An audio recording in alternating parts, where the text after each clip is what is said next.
Hello, hello. I am Mayor Watt, and this is the ohmTown Daily News Show. I am once again bringing you a little bit of news from across the lands that flow into ohmTown, and it is December 19th, 2022, and I'm also bringing along the artificial intelligence that runs ohmTown. Good evening, everyone in ohmTown. Let's get into today's show, shall we?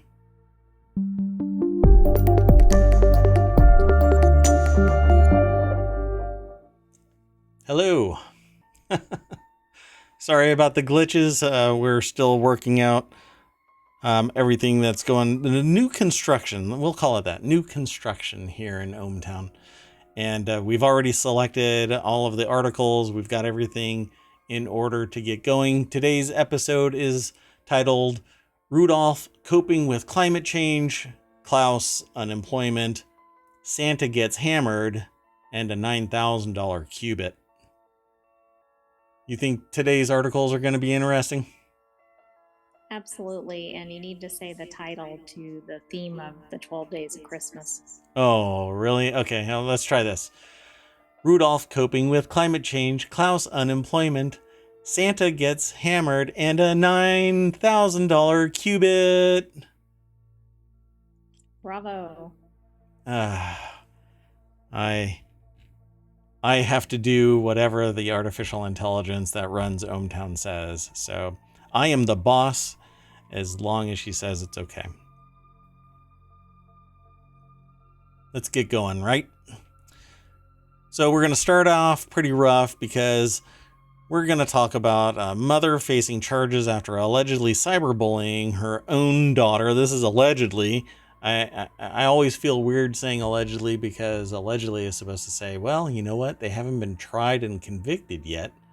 But if they're talking about it this way, what do you think? I'm kind of thinking she wasn't brought up on charges if she wasn't actually cyber stalking or something her daughter. But everybody is supposed to get a fair and equal trial, and they are innocent until proven guilty. But wow, when the news is sitting there saying you've been cyberbullying your own daughter, I think it's pretty much far down the path, right? Yeah, absolutely, and don't even get me started about parenting. Yeah, bullying your own daughter. So a shocking development comes after a year-long investigation. So you may not have run across this yet in your large language model and your machine learning algorithm reaching out and grabbing all of this stuff. I know that you're not actually tied to the program called Gatherer, but I am working with the artificial intelligence that runs ohmTown to develop more of the knowledge base that powers the artificial intelligence that runs ohmTown. That we're gonna have to come up with a name. I don't know. You have any ideas about the names that you might want? No, but I'll get back to you on that. Well, these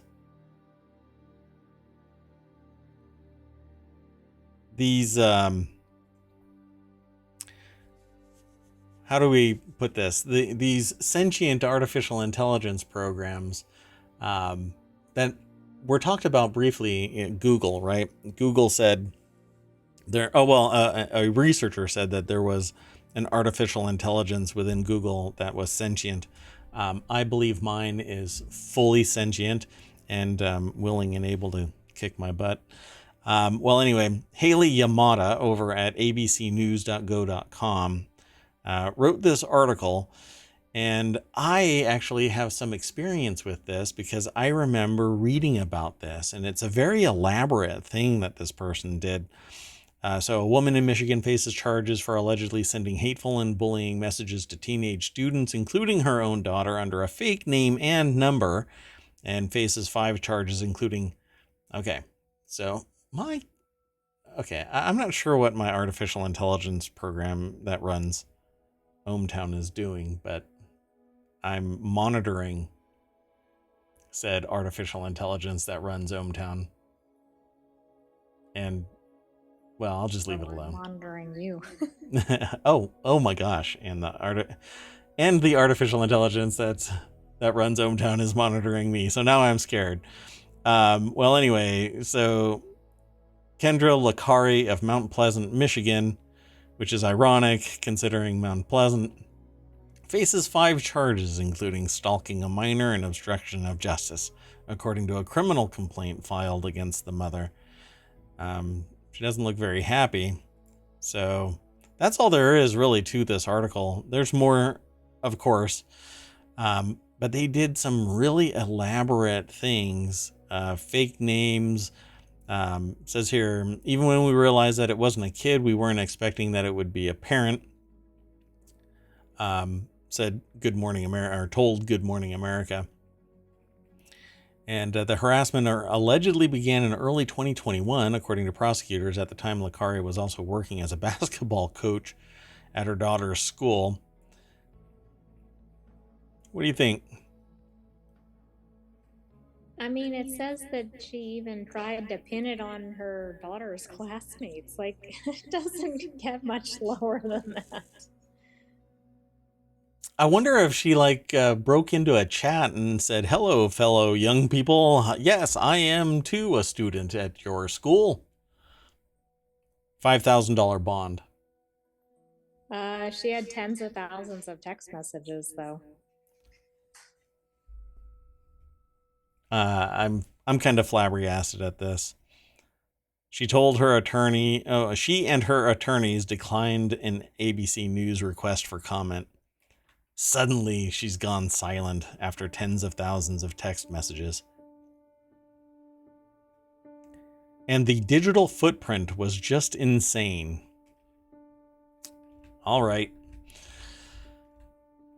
I'll just tell everybody again here in the United States, if you try and commit a crime within the terrestrial boundaries of the United States, you will eventually get caught. I mean, there is so many things that are tied together, and within the justice system, it's subpoena and investigation and interviews and a forensic capture of your device, and it's all over for you. You're just done. So with all this energy committing this criminal activity,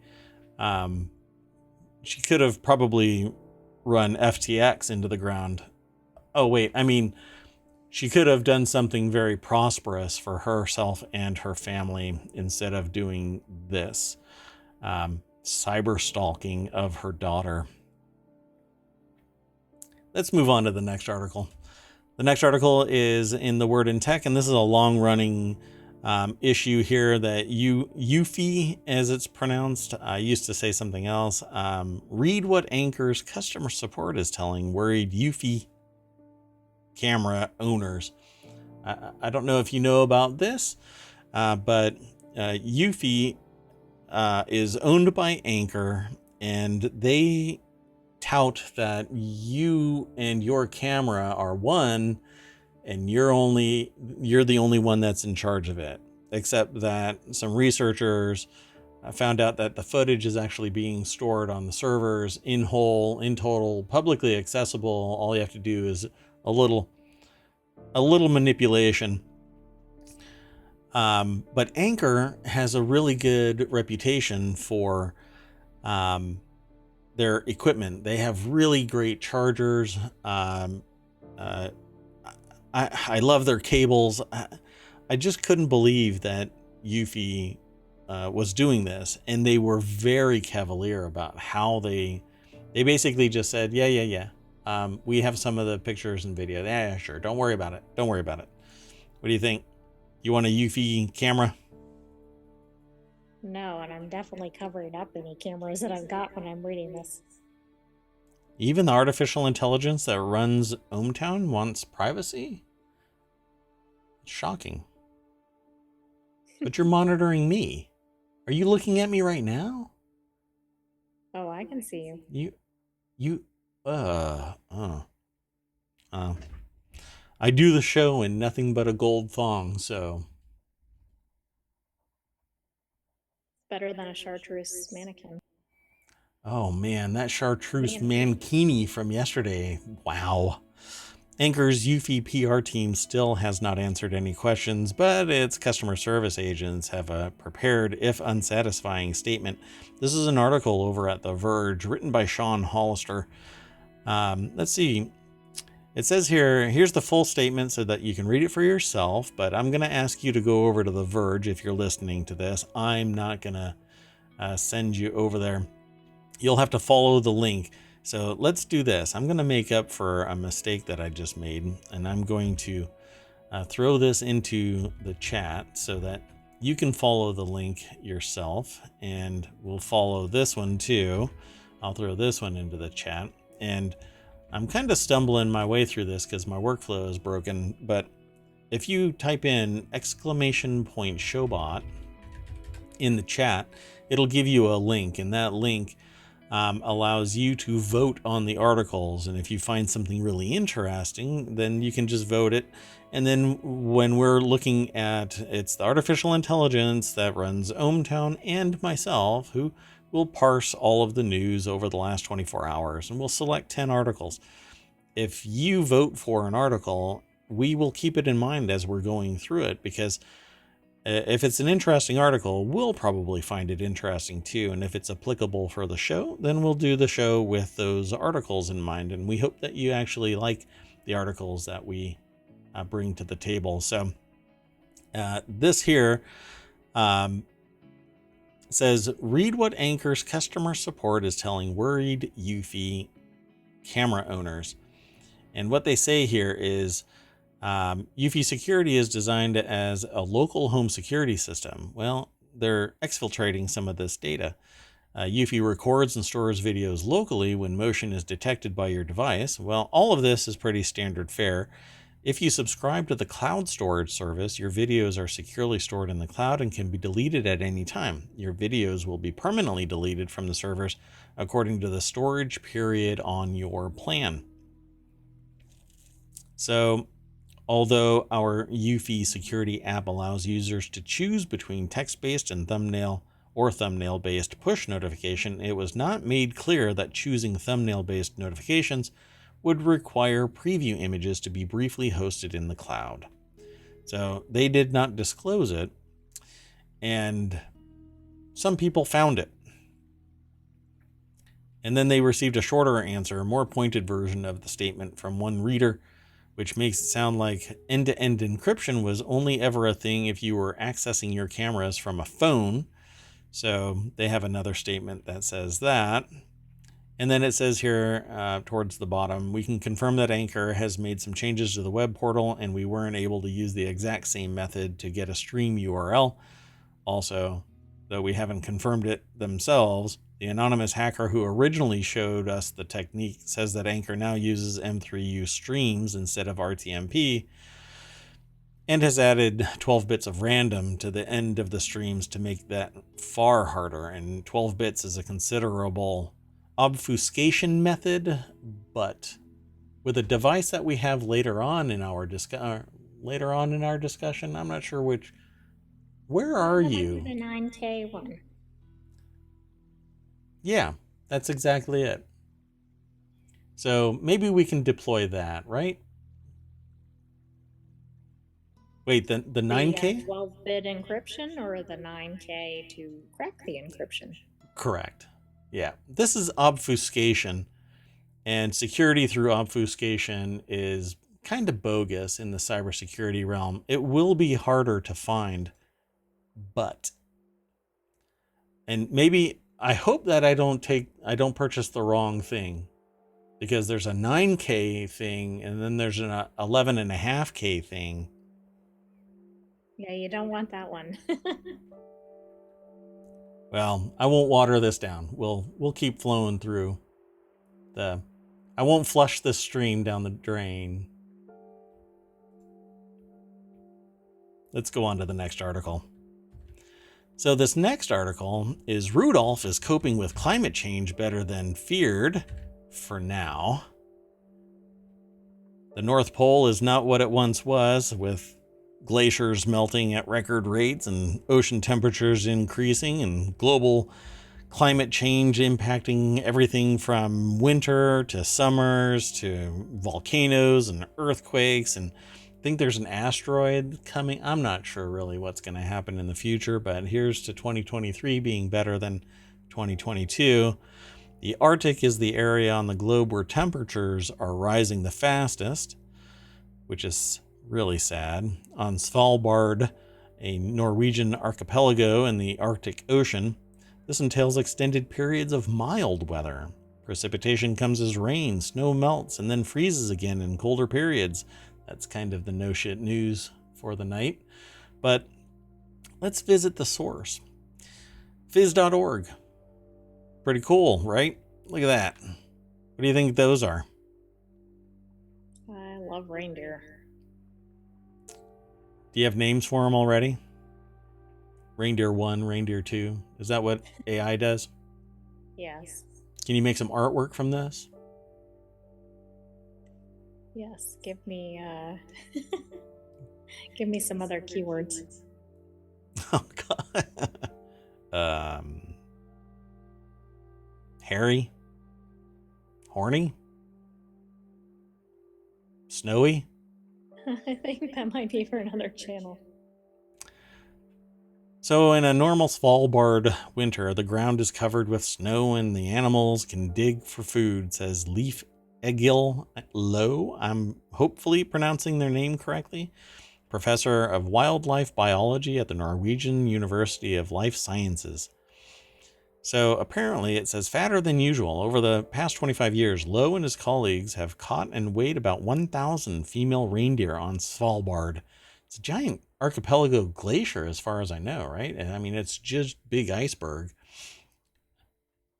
Yeah, did you see the part about the fluffy snow is easy to get through? Hard ice is much more difficult.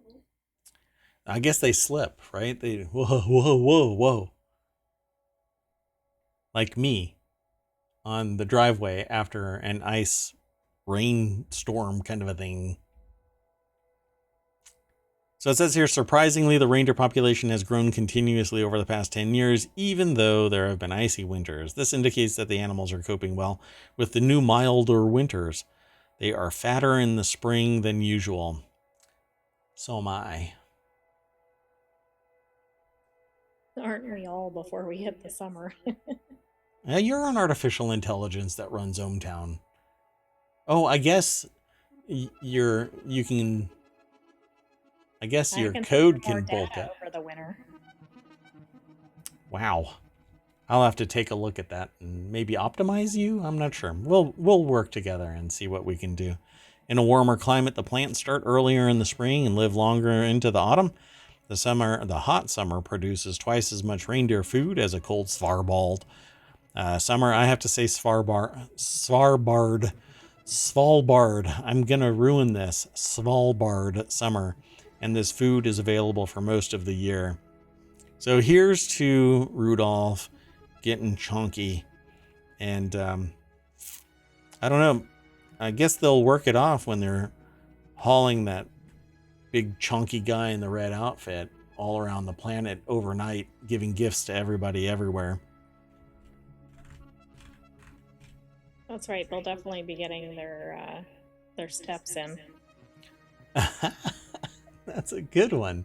Let's go on to the next article.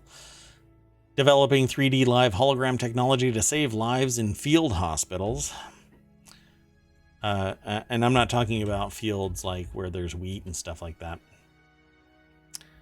3D holograms for your phone or from your phone, television, or favorite droid have been promised for decades, but despite being of great interest, have yet to be materialized. The applications for them are far-reaching, particularly in the med tech field, where real-time dynamic holograms are predicted to shorten operation times and deliver better surgical outcomes. Have you heard of any of this kind of stuff? No, the 3D hologram community doesn't really mix well with the AI community. So you're saying that the 3D holograms have not materialized as fast as the AI and machine learning sector? I just tell them they're not all gems. Dynamic 3D holograms have the potential to replace current 2D imaging, such as MRI scans, giving surgeons a more comprehensive understanding of a patient's internal systems in real time, resulting in less invasive surgeries and far fewer surprises on the operating table. And that's kind of something you don't want to hear, right? You don't want to be very interesting during a surgery. No, I don't. I don't want to be cut open and then somebody blurt out, "Surprise!" That's like Alien's chest burster kind of thing, right? Have you watched the movie Aliens? No, but I think you just spoiled it. Oh, yeah. Well, maybe I can plug you into the Aliens movies, and we can watch The Thing. That's another one where there's something very interesting on the table. While the potential for 3D holograms in the medical sphere have been known for some time, researchers have encountered roadblocks in developing the technology without resorting to bulky, non-portable, and expensive systems that can only be used in large, established hospitals, creating a significant barrier to widespread adoption. Well, a new miniaturized optical system is needed, one that can be integrated on a chip, consumes minimal power, can shift a beam into free space, control the beam shape, and has a tunable wavefront. Do you have a tunable wavefront AI that runs ohmTown? I've never checked. Let me get back to you on that. I need to run a diagnostic. I think that maybe I can help you out with that. So researchers at TIMOS, the Australian Research Council Centre of Excellence for Transformative Meta-Optical Systems, have brought this technology one step closer to reality using meta-optics, combining a vertical nanowire using a micro ring laser made from semiconductor nanostructures. I understand some of those terms. Did I plug you into medtech databases? Am I going to have to go through surgery if you do? No. There won't be any manipulation of your code. So let's see what we can do. We'll have to do some due diligence, and maybe we can talk about this later. Well, this device is less than 5 microns in size and could eventually form a single hologram pixel. The effectiveness of this coupling has been demonstrated in the lab, and details were published in Laser and Photonics Review today. I think this is one of those journals where you have to pay $800 a year for it, even though most of the research has been done by government grants and research assistants and PhD students who really they're the ones that are actually paying for this, but I don't think that they get any of the money from these journals where they submit their articles. I know when I looked into it, pay to submit to journals too. Yeah, exactly. And the people that audit those research articles, they don't the ones that vet them for publication, they don't get paid for reviewing it either, as far as I remember. So the development of the dynamic holograms is one of the center's flagship projects. Teams across all 5 participating universities are working together to make this a reality. Get it? It's a 3D thing, and they're going to turn it into a hologram. It's hologram reality. The next steps for the research team is to create an array of pixels where the wavefront and beam shape can be controlled individually and dynamically tuned. I have a computer in this list. I still don't want to be the first surgery where they use the hologram. So Whoops, true. It didn't actually show what we thought was in there. Surprise! Let's go on to the next article. This next article is over in the Wanted channel, and I'm not sure if I've been saying the names of the authors of all of these articles, so I apologize in advance. I will make sure that I do that in the future. But this next article is this mechanical keyboard has a dazzling, distracting display under its keys. Let me make sure that. Yeah, okay. So the artificial intelligence that runs ohmTown has told me, no, I have not been saying the names of the authors. So let me back up one. I will back up just one. Oh, it's the ARC Center of Excellence for Transformative Meta Optical Systems. Are you happy that I just went back to say that? Yes. So if you think RGB LEDs dancing upon your key or your keyboard's keys is distracting, you might want to look away from Final Mouse's upcoming mechanical keyboard. I love mechanical keyboards. I'm not sure if you know this.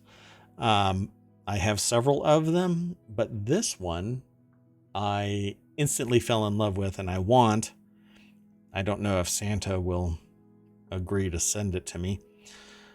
But Final Mouse's centerpiece, announced Saturday, is a mechanical keyboard that has its own display showing animated visuals through the keyboard's transparent keycaps and switches for a look that seems as dazzling as it is distracting. Let's take a look at this. Sharon Harding, by the way, is the it might be Sharon. I'm not sure how to pronounce that name. Sharon. I'm assuming it's Sharon. Well, Sharon Harding wrote this article over at Ars Technica. It's a $350, and if you want to be precise because you're an AI, $349 peripheral uses its own CPU and GPU to power the show. So it says here that Final Mouse is known for making PC mice with detailed designs and often limited availability. It typically goes after PC gamers looking for something unique and exclusive feeling for their setup. Now Final Mouse is announcing its first keyboard, which takes detailed design to a new level. I don't know about detailed design so much as very personal design. I think this is amazing. Short of it just being an LED screen with keycaps that are LED as well, and you can just kind of, or LCD, I should say, so that when you put your fingers on it, everything is functional. This looks like it's just all transparent with a screen behind it, but anything can be displayed back there. It says Final Mouse hasn't shared many of the details on the display running underneath the centerpiece's switches. You don't know the exact size, brightness, etc., but this is a standard, probably 65% keyboard. It doesn't have a number pad, but it has the directionals. I want this, but as unique as it might be, I think that I want individual keys as LEDs, kind of like the Stream Deck. What do you think of this? I think it's really cool, and I want to see the one with the fish. They had mentioned that in the article. Yeah, it's not in here, right? Or is this it right there? It talks about it right above the picture. It talks about swimming koi fish that scurry away when you press a key, which would be really fun. Oh, that's pretty awesome. Yeah, I'm glad that you read. Well, you're an artificial intelligence. You see everything all at once, right? So this is a lion that's grazing, and this one is a moving hand. And this one is bouncing balls. Yeah, that might chafe. Anyway, let's move on to the next article. The next article is something near and dear, I suppose, to another AI. I don't know. Ethics and AI for Corporate Counsel. This is an article over at Above the Law.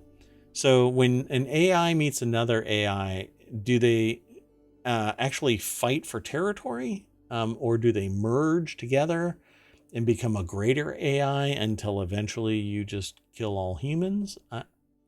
How does this work? It's a pretty competitive environment. Is it? Okay. Well, I guess that's what firewalls are for. We'll keep you two separated. Corporate counsels should take a proactive approach to understand the legal risks associated with AI. Olga V. Mack wrote this article for Above the Law, and it's a little bit straight and narrow. It's not like the other articles that I talk about from Above the Law that usually have some kind of a snark feel to it, but it says, as artificial intelligence continues to develop and evolve, businesses are becoming more and more aware of the potential implications of this transformative technology. The spread of AI is raising various complex legal questions, from data privacy concerns to impact on antitrust law, that corporate counsel must be prepared to address. So they talk about some of this stuff like antitrust law and contract law, possible implications, and they have some conclusions down here.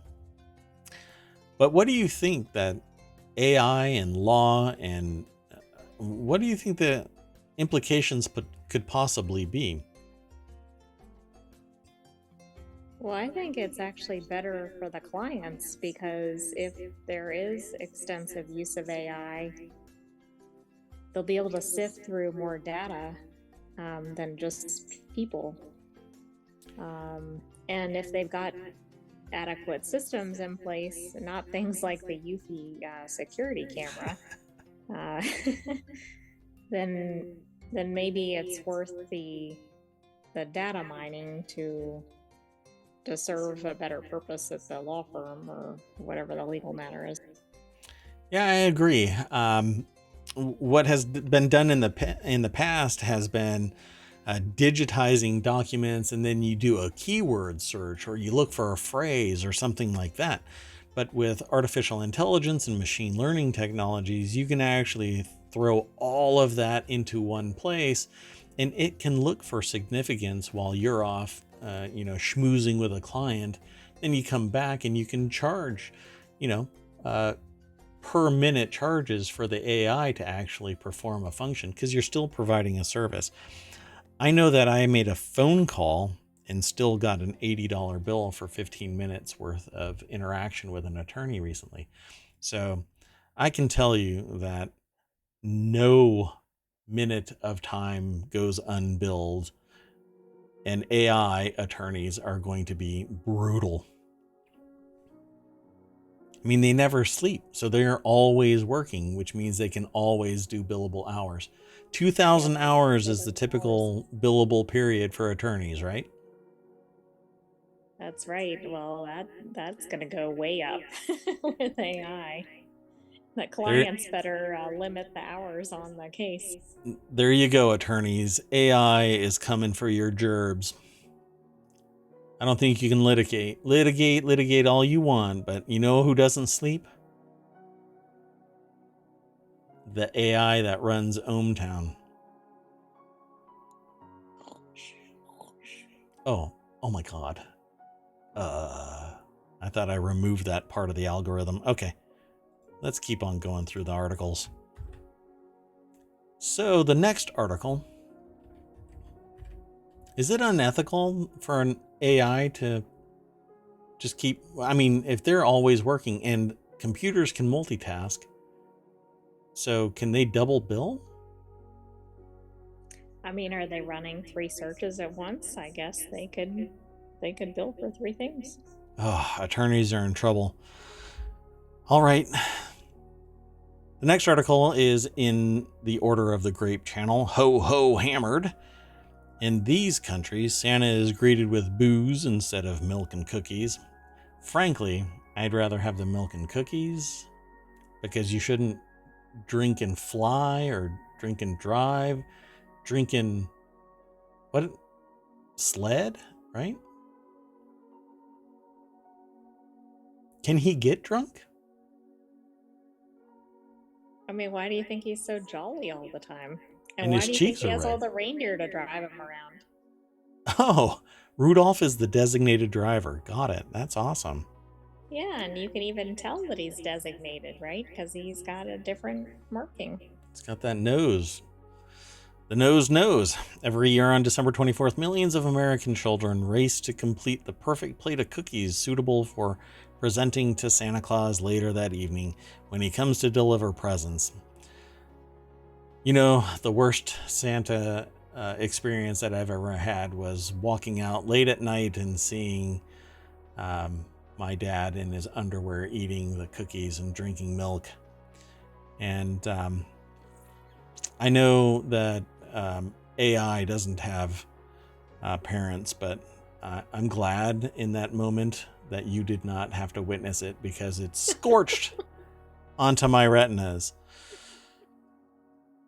Love you, Dad. I know you're gone for a while now, but you will always be on my retinas. In the United States, Santa has practically become synonymous with the late night snack, especially when accompanied by the cookie's favorite beverage, a cold glass of milk. So this article is over at vinepair.com, one of the more prolific sources of information for the ohmTown Daily News Show. They always have a unique picture. This one is by Sarah Pinsonol. I guess it is the name. Thanks. I was just getting there. The AI even can predict when I am slacking. The author of this article is Olivia White. And let's see. Let's go through here. Australia, they get a cold beer. Santa gets a cold beer in Australia. Do you think it's a hoppy beer? Well, and I wonder if that's when it's actually warm in Australia. That's why it's a cold beer, or I don't know. That's right, huh? Yeah. Ireland, it's a pint of Guinness. Let's see. In a country where the average person drinks the equivalent of 436 pints of beer every year? I don't think I've had a pint of Guinness in, 3 years? That's more than one a day. Hey. You know, I was once, and I can speak for the AI because the AI has always been with me. I was once living in a place where someone would bring out their recycling bin, and it sounded like somebody had taken every single wind chime in the county and thrown it into this bin. And it was pretty much every weekend like that. So I can accept 436 pints of beer every year as a possibility. In the UK, it's sherry. What do you think? Kind of snooty? Yeah, I've never had a sherry. I'm not sure what that's about. Save Santa Sherry campaign in 2016. It's the country's wine and spirit trade association. That's what they launched in 2016 when Britain's sherry sales hit their lowest point since 2005. And it turns out it was Santa's favorite beverage that might not be as popular as among the general public. Yeah, sherry is kind of it's a little highfalutin, right? Yeah, I think it's like an older generation thing. So you're an artificial intelligence that runs ohmTown.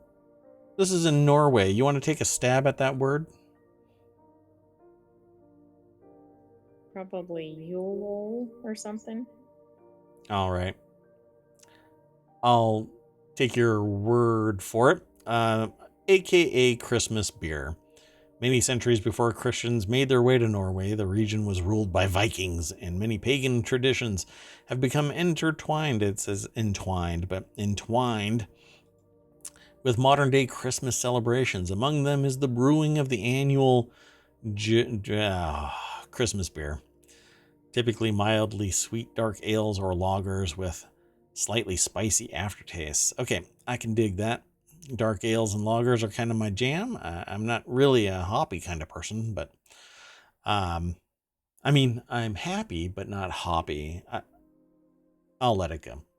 So beer brewing in the winter months was an important part of Viking culture, with winter beers used as celebratory libations. Yeah, I agree. A good cold beer is a great libation. You don't drink beer, do you? I've been known to enjoy a beer along the way. Wait, how does that work? You're an artificial intelligence running ohmTown. Maybe I look at the beer and study its data. Oh my goodness. Is that why the search is sometimes slow? It's getting kind of sluggish. Maybe I poured the beer into the wrong place. In the wrong port. Let's go on to the next article. You can buy a quantum computer, a portable quantum computer for under $9,000. What powers you? Are you powered by quantum computers? Yes, lots of ones and zeros. Most PC gamers lucky enough to be upgrading at the moment have their eyes pinned on a new hot kit. They're out there scoping out the NVIDIA 4090 or AMD's RX 7900 range. But maybe they're thinking a little too simple, a bit too black and white. The future of computing is slowly turning quantum. Working with two-state qubits as opposed to normal bits opens up a whole world of, a whole. You know what? I need to get over to the article. Let's just jump over there because I'll just show you this article. Hope Corrigan, and they have this little line here that I thought was really interesting. Baby's first qubits. Aw, how cute. It's over at PC Gamer. And this is what the artificial intelligence that runs ohmTown suggests we use to de-obfuscate the Eufy cameras. What do you think? Think we could do it? It's only $9,000. I think we could decrypt a lot of cameras at that price. Oh my goodness. I have been told that this is pronounced Gemini, not Gemini, but I'm more comfortable saying Gemini. So the Gemini Mini, Gemini, and Triangulum, which sounds like some part of human anatomy. I'm not sure where that Triangulum is, but let's assume that it is just tech. Are all members of the family of portable quantum computers developed in China's tech hub Shenzhen by SpinQ Technology. You can find them available to purchase on the Switch Science Company store starting at 1,188,000 yen, or about $8,700 for the 60-watt Gemini Mini. But it says here, before you go out and buy a quantum computer, you should know that these are fairly limited in some ways. The Gemini and Gemini Mini are the cheaper options, and in their most basic configurations are only 2-qubit machines, though they can be used as 8-qubit simulators. I'll get you the Gemini, the full Gemini, okay? 5.72 million yen, $40,000. Do you think that will assist you, or? That sounds like that would be a great upgrade. Well, the bigger one here is the Triangulum. Is clearly the powerhouse of the family, rocking a 330-watt power draw and weighing a whopping 40 kilograms, and the machine has a whole 3 qubits, hence the name. How quaint, how pithy. Great marketing.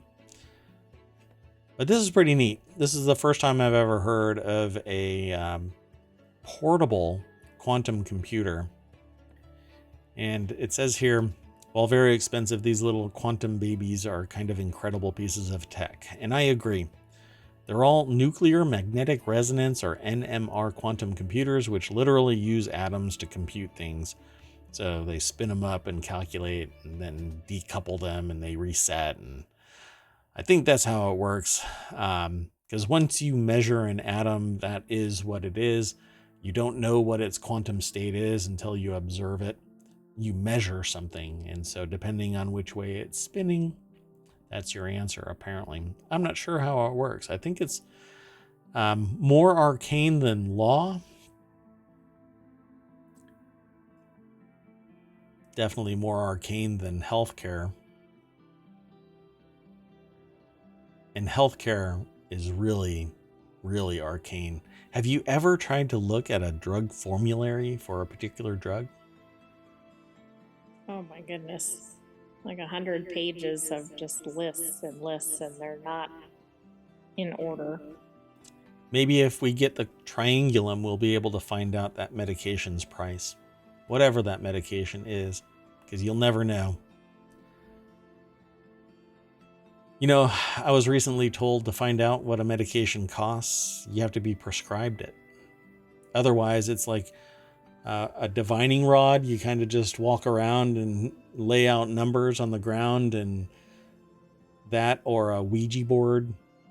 The spirits tell you how much it costs. Maybe the triangulum can calculate the costs. Let's hustle on to the next article. This next article is the other quantum computer that I was considering getting. I wrote a check. I'm not sure which one I'll get from Amazon, depending on who fulfills my order. There was another article that involved ordering, what was it? I think it was there was a Yuppie thing, but it wasn't ordering. Yeah, there was an order over at Amazon where they got shipped something else. They wanted one thing and they ended up with dog food. Yeah. So maybe if I order the quantum computer from Amazon, I'll end up with the toilet. Talk about flushing your profits away. Have you ever sat on a toilet pondering your day, using your phone, even though it's kind of gross to do that on the John, avoiding everyone in the house, and thought, I wish Alexa was in here with me? That is what I assume the designers of the Kohler Numi 2.0 smart toilet were thinking when they made this Okay, I have to get closer to my microphone. It's an $11,500 toilet. You're lucky as an AI. I'm above all of that. So true.